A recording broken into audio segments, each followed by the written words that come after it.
Hey folks, welcome back to our Dice Tower preview. I'm Mark, and today we're taking a look at Glory, a Game of Knights.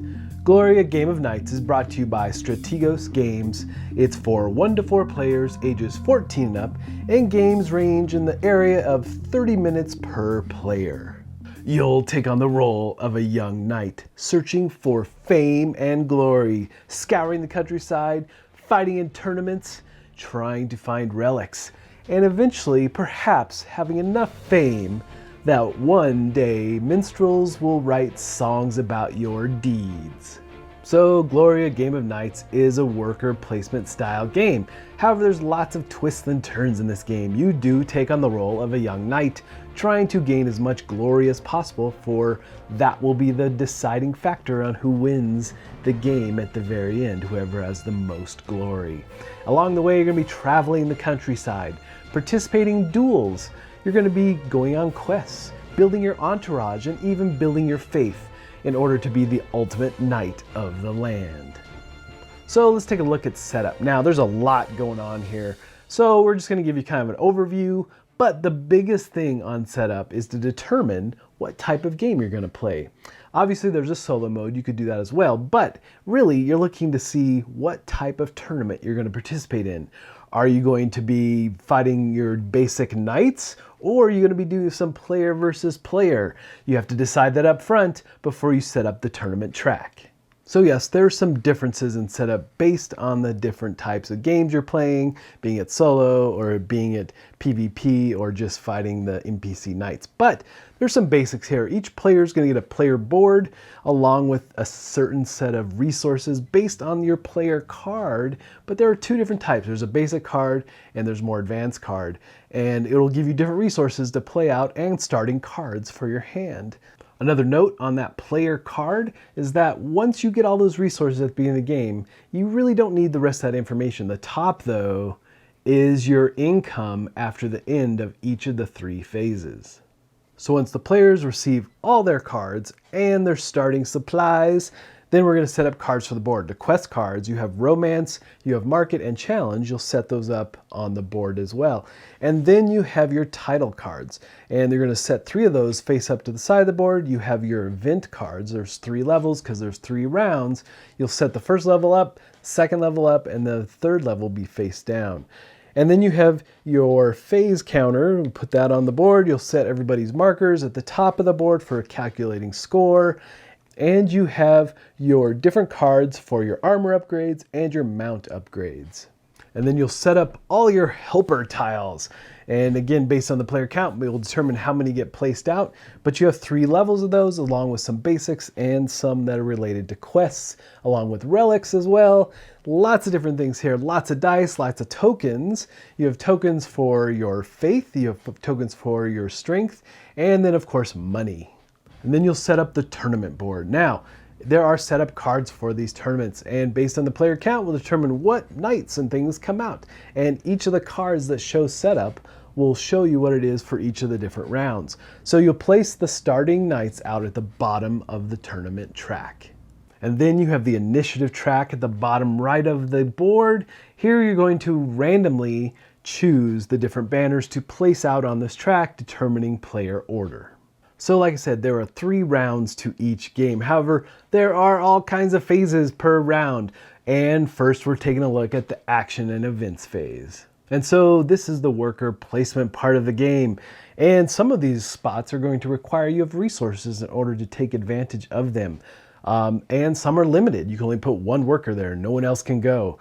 And they are somewhat limited to the number of players in the game as well. So you got to keep that in mind. But other spots allow for multiple players to put a worker there. So let's first take a look at these limited spots where only 1 player can go. And again, you know, based on the initiative order, may determine how you get to play your workers out and who gets to go first, right? So these are going to be coveted, sought after spots for sure. You have your training area, which will give you 3 strength tokens.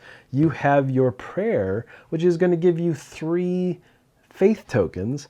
And then you service. You're going to enlist in the army, and they're going to give you 3 coins. Now, some of these other areas are more open and more accessible. First, take a look at quests. Quests allow you to go pick from any of the different tracks. You can pick from the face-up display or from the face-down cards. You get to choose 2 quests. Or you go do some minimal tasks for folks, running errands, doing things around the countryside. That's going to give you 2 coins. And then there are some solo training opportunities. They're not as exciting as the big high-end training with a noble knight or something, but it does still give you 2 strength tokens. Splendor is another potential place that you might put a worker. This will give you 3 title cards. Now, these title cards we didn't really talk about much. This is another way you're going to get glory points. So if you can fulfill the requirements of the card with resources and things of that nature in your hand, then you'll net those glory points across the top of the board.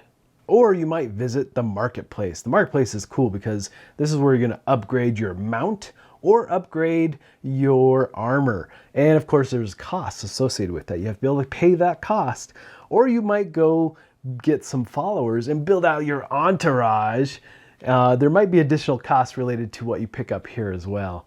So you got to keep that in mind. Or you might put a worker out in the initiative track. Now, if you do that, you're going to hit the spot that's furthest to the left, and you might get a better placement for that next round. And you also will gain a coin for that. And then finally, you're looking at this tournament track. You're going to place, in this particular mode, in PvP, you can only place 1 banner, but you're going to pick a spot at the bottom part of the tournament and place one of your banners, gearing up for that tournament that's upcoming. And don't forget to keep an eye on the current event card because there might be additional actions and things you can perform here. Now, the next phase we're going to look at is quests because this kind of happens simultaneously. All players will just do this. And there's, again, your 3 different types of cards. The first one is your romance cards. Really, this is just you discarding the card and getting resources. They can be all kinds of different things. And then you have the market cards. You pay the cost and you'll get the benefit of the card. And then the challenge cards, you're going to enter into duels. We'll take a closer look at duels when we jump over to the tournament. But duels are going to be between you and a knight, which is the NPC of the game. And if you win, then you will get a reward based on the card. And the cool thing about quests is that you can play up to 3 of these on your turn. Next up, we have the refresh phase. This is going to reset all the tokens. It's going to reset all your workers. You're going to pull them off the board. But more importantly, this is going to set up the initiative track for the next round. And if no one had placed a worker out of the initiative track, the order doesn't change. However, you will adjust the order based on workers that were placed in the action phase. And then we move to the tournament where players will announce their participation and pairing up against either players at the table going PvP in this particular mode or fighting knights, which are the NPCs. And then you're going to be doing a series of steps for these different battles. If you look at your player card, it actually outlines across the bottom how these duels work. And it is possible for 2 knights NPCs to battle it out on this track as well. And in that case, it's super simple. You're just going to compare the 2 values, the 2 combat values, and whoever's highest wins and moves up the track. Now, if there's a tie, then you compare and see who has the better prestige value, and then that knight will move up the track, all in an effort to move to the top to be declared the winner. Now, as players do that, you'll notice there are steps here. If you get eliminated from the competition, the other players can continue moving up the track. However, you do have options perhaps to play additional quest cards based on where you got removed from the tournament. So as a player engaged in one of these duels with a knight or another player, you're going to be going back and forth trying to win 2 rounds. Now, the thing here is that, again, you're going to follow the progression across the bottom of your card. And the first thing you're looking at on your card is if you have a thug helper. If you do, you can use them in this battle. Then you're going to take a look at what strength dice that you might add to the fight. So for every strength token, you get to add another strength die, all the way up to 3. And then if you add the 4th token, then you can actually try and roll for that special dice value, which would allow you to turn it to its top level of 5. So then you're going to take all your dice, your mount dice, your strength dice, and your armor dice. You're going to roll them all. but you're only going to take, of each of the different types of dice, you're going to take the top level value, and that's going to be the score that you're going to calculate. Now, if you're not happy with these rolls, the next step is to use one of your faith tokens to re-roll up to 2 of your dice. And then the next steps are, if you have any helpers or relics that still might aid you in this battle, then you will use them, flip them over to show they've been used, and calculate your final score, trying to beat your opponent. You need the higher score to win. However, if it's a tie again, you're looking for that prestige level. And again, every duel you have to win 2 rounds, so don't forget that. And it is very similar how these duels work, be it either player versus player or knight. There are some slight differences for player versus player, but the core here is pretty much the same. Now, if you win, you're going to receive 7 points on the glory track as you move up the path on the tournament track. Now, the thing here is, if you defeated a player that was more famous than you or a knight, then you'll receive an additional 2 points of glory and moving your banner up closer to the top of the tournament track. Now, for the player who lost, you will receive some resources back, which is nice. And depending on where you are on the track again, you may get to play some more quest cards. Also, if you happen to win 1 round of the battle, then you will get half the glory points that you'll add to the track at the top of the board. And so the tournament continues until one player or knight reaches the top of the board and declared the ultimate champion of that particular tournament. And the winner of that final fight will receive 1 additional coin and 1 additional glory point. So you'll continue this way over the 3 rounds, doing your worker placement actions, doing the tournaments, doing duels, quests, all things like that.